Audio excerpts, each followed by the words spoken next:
Hello, my lovely, and welcome to the ADHD Entrepreneur.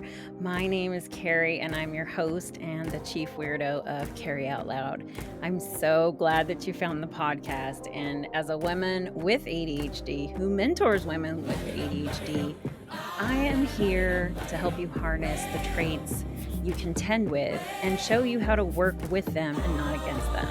So that way your business will grow and thrive with a lot less stress and overwhelm, and you can have a lot more fun. So if that's your jam, you're in the right place. Let's get started. See you on the inside. Hello, my lovely, and welcome back to another episode of the ADHD Entrepreneur. It's Carrie, your favorite host and business mentor. And today, first of all, welcome to anyone who's listening for the first time. I'm glad you found me. And if you're returning, thank you for returning as always. And if you love anything about this episode or any of the other episodes, please feel free to leave a 5-star rating and a comment.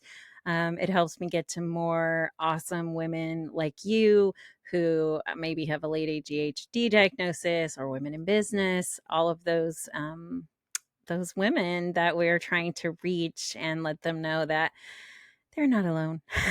So with that said, the topic I'm bringing in today to talk with you about is something that I talked about in a couple of places, but those places only live for like 24 hours, like Instagram stories. So I wanted to actually do a podcast episode on this because I'm seeing it a lot, and it's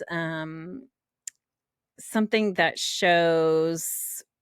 I think it's almost habitual. I'm not quite exactly sure, but I will bring this to you, and I would love to hear your thoughts, your opinions on this.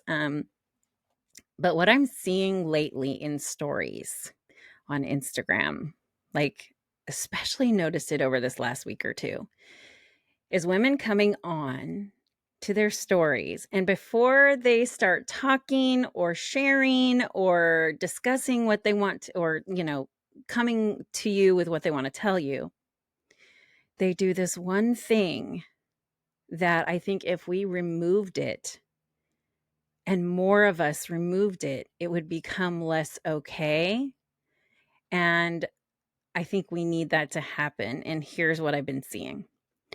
Women will press record, but before you do, you'll see what you look like on the screen. And you pick out the things about yourself that are not quite, finger quote, in place, right? And those will be the first things out of your mouth. So the first thing out of your mouth is you insulting yourself for how you look in that moment. So say your hair isn't done because you just finished the gym and you have 2 kids running around, and you come on to your Instagram and you say the first 2 words, which are, I'm sorry. I'm sorry. What are you sorry? You're not sorry. What are you sorry about? You didn't do anything wrong. So that was number 1, is women start with, I'm sorry. And then the next thing that comes out of their mouth is, I'm sorry that my hair is kind of a mess and I'm not wearing any makeup right now. And I have this zit right here. And, but I wanted to hop on and tell you, da, da, da. How often do you see this? I've been seeing it like every other story right now.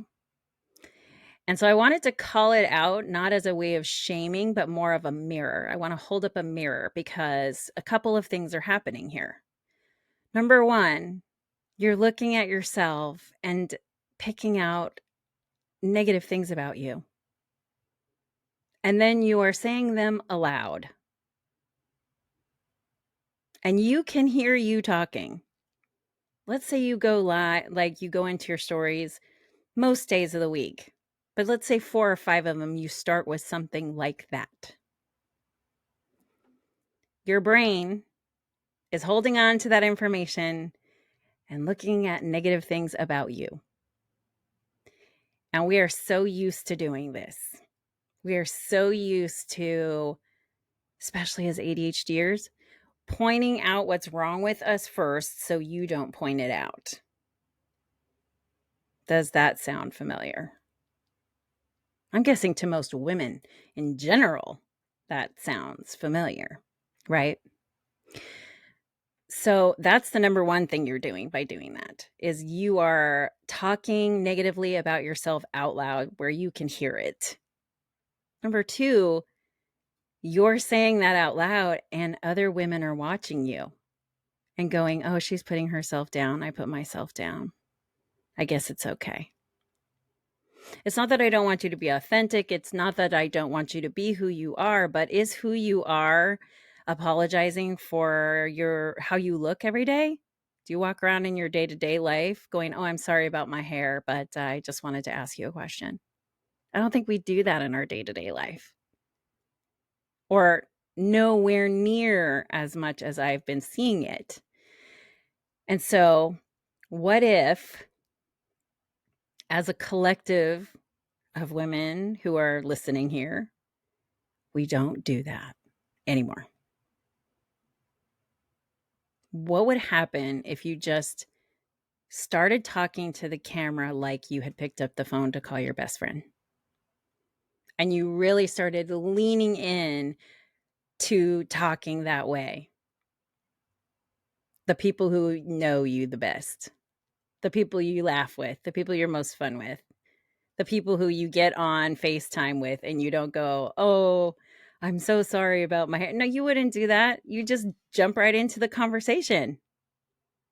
Most people, if you don't, then you don't. I understand that. But I'm speaking to women who are putting themselves down on purpose when you can just start talking about what it is you have to share. Because frankly, anyone watching, they're following you because you're you.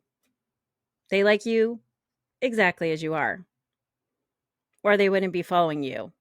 They would have unfollowed you. But you know those women that are out there that are watching you all the time, all the time. So you're not only reinforcing for yourself that it's okay to put yourself down on camera, you are reinforcing that it's okay for other women to do that on camera as well. And so everyone seems to be doing it. So I have a couple of things that I want to point out with this like phenomena. First of all, the more you do it, the more of a habit it becomes. We're going to talk a little science here. Neuroplasticity, that's where your brain creates different ridges or ways of thinking. They're called neural pathways. Think of it like roads, right? You have one road and you drive on that road so much, and that road is worn and it's definitely grooved in there. And then you have a road that nobody drives on, right? It's about training yourself to get off of the road that you always travel. This is about changing a habit, because going on there onto stories and saying that all the time, that's a habit. That's just something that I feel we've become used to and accustomed to instead of just being there in all of our glory, right? So, the more that you stop yourself from doing that and start a conversation just like you normally would start a conversation with anyone, the less the groove is going to be in the other way that you come online, the way that you put yourself down. If you just jump right into it and pass that by and you do it enough times on repeat, you're going to create a new pathway. At first, the first time you do it, it may seem really weird because you're so used to pointing out all the stuff you think other people are looking at you and thinking. Most of the time, they're not. But then you've pointed it out. So now maybe they see it. But after that, they just want to hear what you have to say. Just want to hear what you have to say. So by creating that roadblock of, I was doing this, I'm going to, for this next time, I'm not going to do it. Okay, this next time, I'm not going to do it. And each time, make the choice to not say something negative about yourself first and put that spotlight on you of negativity. It may be scary. I get it. It's comfortable. It's what you're used to doing. But if you start going the other way and you do it enough times, eventually your brain's going to catch on. And this is rooted again in science, neuroplasticity, where your brain can change over time, including the actual brain matter itself. We've learned that from stroke patients. A part of their brain dies. Their brain has to try to go around it to try to learn how to do certain things again that were in that little area, right? So I think that's really where they started realizing that, they say our brains aren't fully formed till we're 25. No, our brains aren't fully formed pretty much ever. They're always changing. That's what the science is showing now. Do your research, check it out. I'm not, throwing at you anything that's not out there available in major medical publications. I don't just go off of, articles. Actually, like look and see what's real science, right? I'm going to give you an example. There was a video that I saw that I absolutely loved, and it was a man who could ride a bike, right? He's been riding his bike the same way his whole life. You turn the handlebars right, the bike goes right. Well, he had some engineer friends and they created another bike, but when you turn the bike right, it goes left. When you turn the bike left, it goes right. This was completely the opposite of anything he had known his whole life. And so for 8 months, 8 months, day in and day out, he practiced on that bike. 8 months until he finally could ride it proficiently. The funny thing is, when he went to get back on a regular bike, it took him 20 minutes to adjust. That groove is so deep in his head that it took him, 20 minutes to get back to it. But this brand new thing that he was trying to do took 8 months to get really a deep groove in his brain to where he could ride it proficiently. The funny thing is, he gave the bike to his kid and he could ride it in 2 weeks, but it still took the kid 2 weeks to learn it after learning how to ride a regular bike. So we can go against the grain and learn new things, but we have to take them one thing at a time. And so for this to change that way of thinking in your mind, if you think about it, this will spread to other areas of your life. What if you committed to not saying negative things about yourself out loud? Because thoughts are thoughts, feelings are not facts, right? Thoughts are thoughts. We don't have to give them weight, but we do. We do. But verbalizing it and putting it out into the world, that's a whole other, ball of wax. And I'm going to share with you a couple of examples of people who really just kind of show up as is and have done very, very well for themselves because they just literally show up as they are. One is a public speaker, for crying out loud, who has rampant anxiety and was diagnosed with ADHD at 47. I don't know if you know her. Her name is Mel Robbins. She is an inspirational speaker and she talks constantly about anxiety and now ADHD. Does she, when she's recording her videos for whoever runs her page, or maybe if she posts her own stuff from time to time, she doesn't start off by saying, my hair is a mess or my makeup isn't on or whatever. But I will tell you, a lot of the times she won't be wearing makeup or her hair is, just thrown up. And I'm not trying to point out aesthetics. I'm trying to make a point here. She is not perfectly put together. She has millions of followers and she has a very high ticket price for her speaking gigs.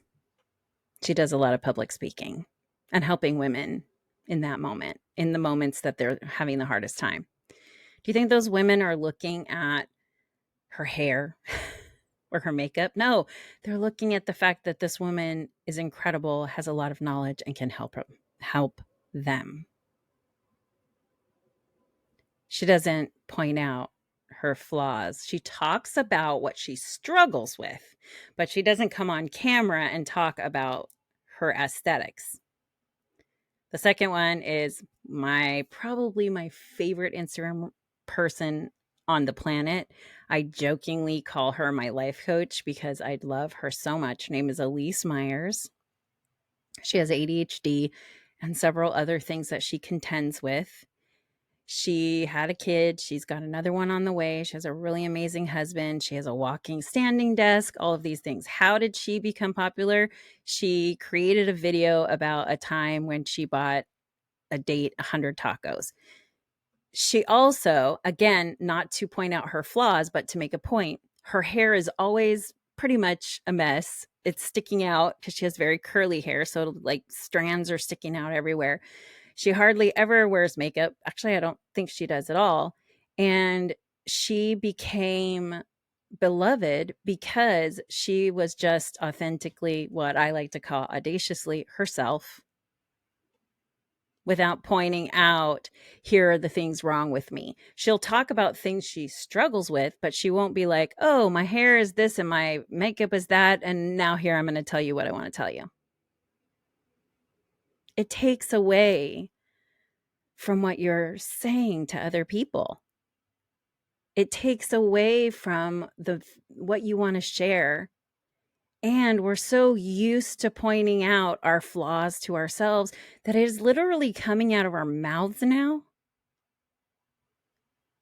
That's like, to me, that's heartbreaking. That's heartbreaking. I will come on my stories, hair in a bun, fresh out of the gym. I hardly ever wear makeup, and say what I need to say. Am I thinking, oh my gosh, this? Oh my God, sure, of course. Again, I'm human. But I am not there talking bad about myself out of the gate immediately. And so one of my best coaches that I had when I was talking about my personality and coaching and what that would look like, in my first time with her, she said these magic words: don't fuck with it. Be who you are. Don't fuck with it. That's what she said. I have a note written up there and Elise Myers' name's underneath it, because that was a really powerful moment in coaching for me. This was before I had my ADHD diagnosis, when I was struggling so badly with certain things, but I won't go online and talk about what's wrong with me and point it out first, which is what we want to do so we don't get made fun of, or we don't look awkward, or, we want to acknowledge that we know we look like shit. But why? Do you walk up to your friends when you're talking to them and say, oh, hey, hi, how are you guys doing? I know my hair looks fucked up and I'm not wearing any makeup today, but I really wanted to tell you something. Most of us don't talk to our friends that way. We just start talking. So underneath everything I'm talking about right now is my number one tip to starting to have more confidence when you show up online.